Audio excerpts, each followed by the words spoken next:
Pada kesempatan kali ini kita coba mempelajari mengenai gaya gesek ya, dan juga gerak melingkar. Oke. Nah, contoh pada ilustrasi di slide pertama ini ya menggambarkan penyebab dari benda sulit digerakkan.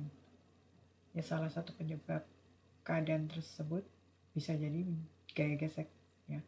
Untuk memahami, kita coba perhatikan lagi ya mengenai gaya gesek itu sendiri, di mana kita coba menggerakkan sebuah benda yang berukuran besar. Seperti kita lihat contoh di depan ini adalah lemari ya, yang diam pada satu bidang.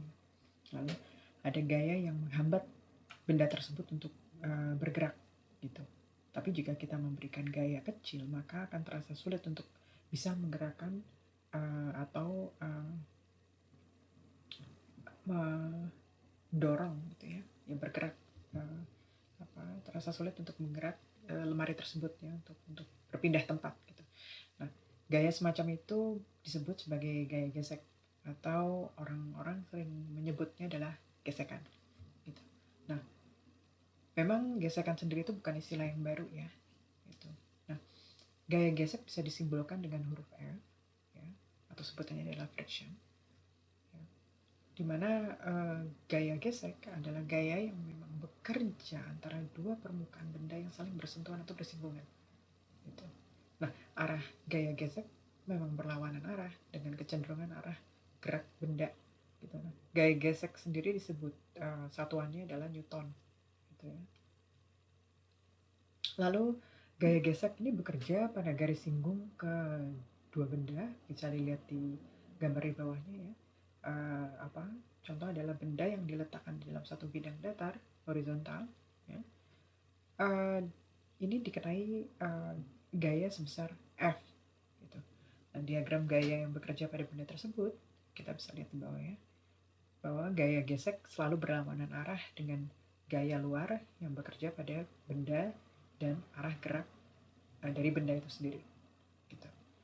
Nah, pada umumnya benda padat yang bergerak di atas benda padat, besar kecilnya gaya gesek kan memang tergantung dari kasar atau licinnya permukaan benda yang bersentuhan ya. Nah, selain itu gaya gesek juga terjadi pada satu benda yang memang bisa bergerak di udara. Untuk benda yang melayang di udara, besar kecilnya memang gaya gesek tergantung dari luas permukaan benda ya yang bersentuhan dengan udara. Jadi semakin besar luas bidang sentuhnya, ya semakin besar juga gaya gesek di udara dan pada benda tersebut. Salah satu contohnya ya.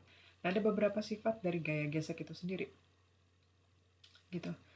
Dan mereka memiliki karakteristik ya yang membedakan dengan jenis gaya-gaya lain gitu. Yang salah satunya adalah arah gaya gesek selalu berlawanan, arah dengan gaya luar, atau arah gaya gesek berlawanan dengan arah gerak benda gitu.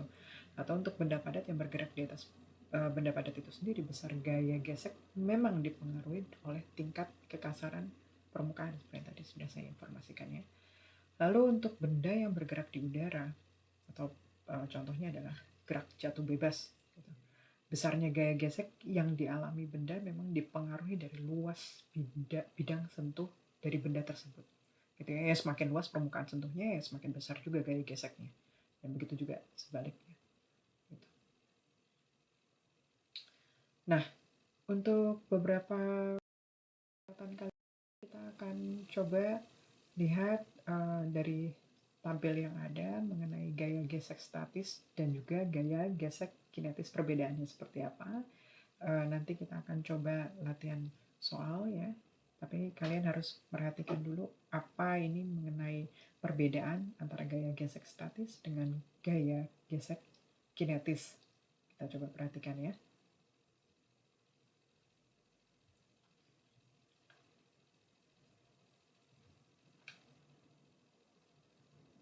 Untuk gaya gesek statis ini gaya gesek yang memang bekerja pada benda yang diam gitu. Sedangkan kalau gaya gesek kinetis adalah gaya gesek yang bekerja pada benda yang bergerak gitu ya. Perbedaannya mendasar sekali gitu ya. Jadi dan terlihat sekali gitu ya. Dan kalian juga bisa melihat dari rumus yang dipergunakan juga perbedaannya. Ya, ada kemiripan, cuma perbedaannya adalah dari definisinya sendiri antara gaya gesek statis dengan gaya gesek kinestatis. Kita lihat berikutnya pada slide.